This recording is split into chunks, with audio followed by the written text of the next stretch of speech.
Hello, student missionaries. We are so excited that you have chosen to go on a short-term mission trip with Liberty students.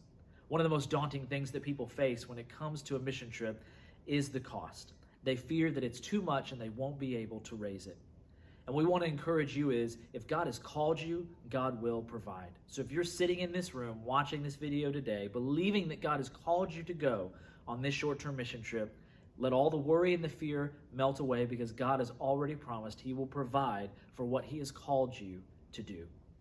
But in this video, we want to help walk you through the fundraising process so that you can get the steps right along the way to avoid confusion and discouragement as you go through the fundraising process.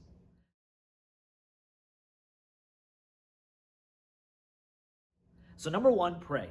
Pray that God would give you faith to trust Him. Pray that God would lay the names of people on your heart to send your fundraising information out to, and pray that God would lay it on the hearts of people to give towards your trip.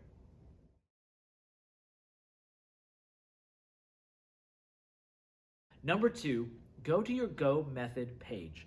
The same website where you registered and got approved to be on the trip, you have a unique page where it gives you the dates of the upcoming meetings, other information, your contact information. But on that page, you'll see in this graphic is a URL that is unique to you, and this is where people will give towards you specifically for the trip. This link is the most important thing in the fundraising process. This is your best friend, because this is the way people give directly to you. In our day of online giving, it makes it very easy for people to give quickly and directly to you.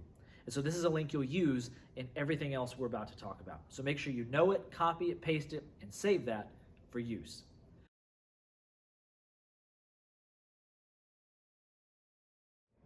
Number three, write your mission trip support letter. This is the letter you're going to send out to those you're asking to support you as you go on this trip. This letter should contain several things. First, it should include some update or biography or what's going on in your life right now. You may end up sending this letter to people who know you well. You may send it to people who are just getting to know you. So you want them to get to know you just a little bit in the opening paragraph. Number two, talk about the mission project itself.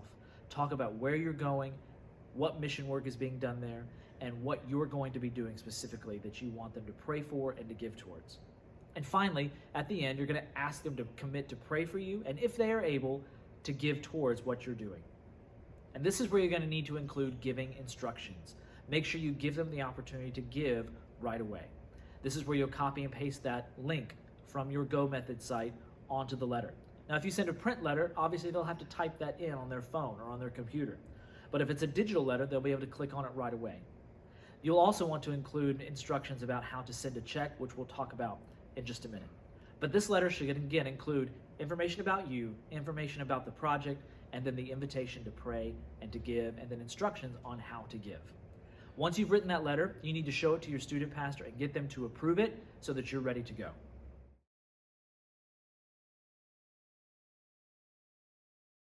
Number four, you want to create your support team list. Talk to your parents and come up with a list of people that you're going to send out this support information to. Now, a lot of times people feel guilty about this part of the process. It feels like you're begging for money. It feels like you're guilting people into money.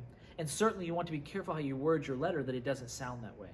But the most important thing to remember is that in our churches, we're continuously challenging people when it comes to missions to pray, to give, and to go.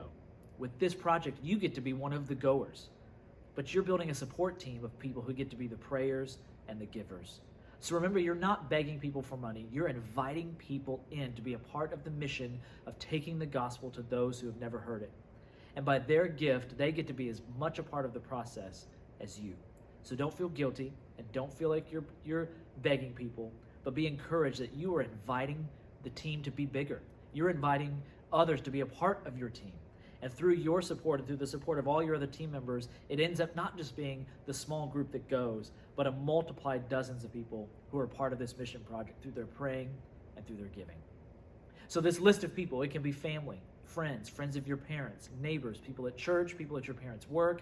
Talk with your parents to create this list of names and how you're going to get this information to them.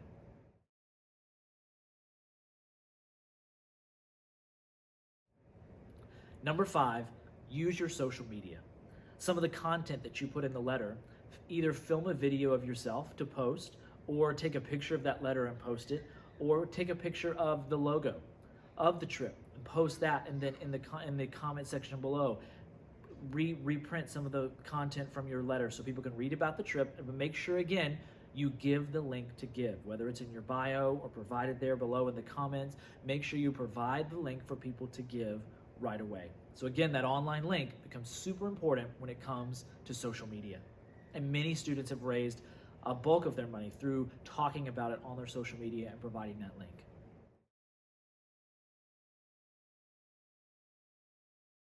Number 6, think about other ways to raise support. Many students in the past have done bake sales, they've mowed lawns, they've babysat, they've come up with their own ways to raise money for themselves, where they hand out their letter and tell people how they can give as they're providing a service to them. However, these smaller fundraising activities will be on your own or in small groups on your own. We will not organize these as a whole team.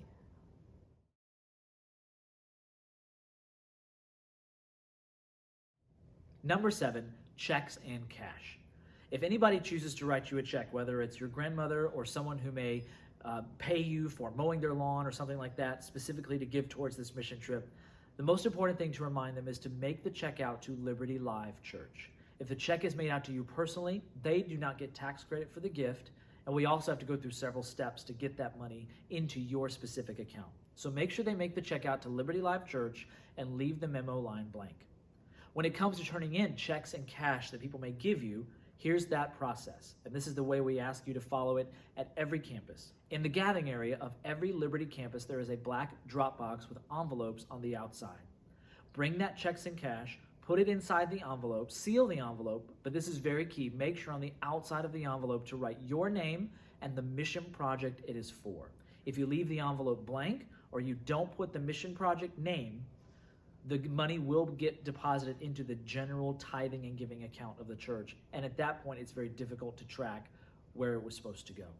So make sure the envelope is clearly marked with your name and your mission project when you drop those checks and that cash off.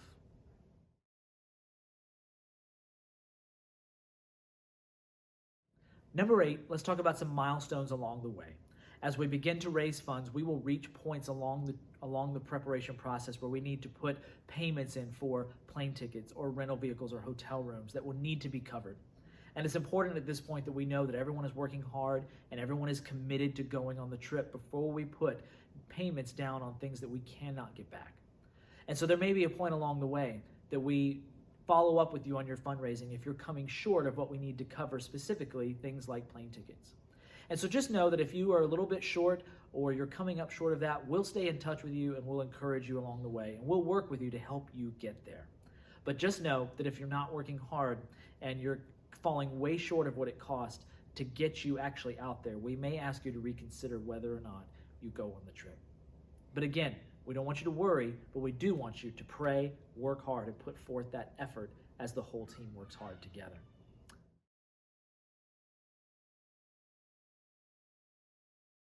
A final question team members often ask is, what happens if I raise more money than I need?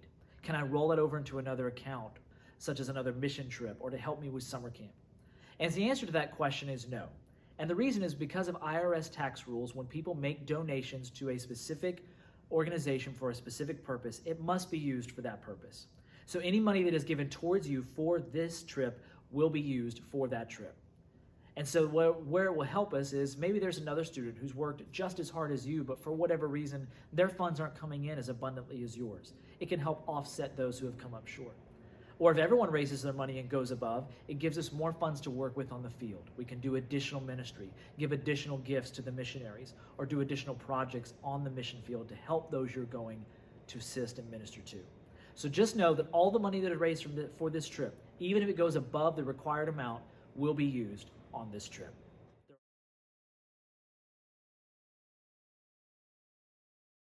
So let's review. Pray, get your online giving link from your Go Method site, write your letter, get on social media, think of other ways to raise money, and then just know the few technical rules when it comes to writing checks, putting things in envelopes, and turning things in at your campus. Be encouraged. God has called you to the project you are going on, so He already knows how He's going to provide.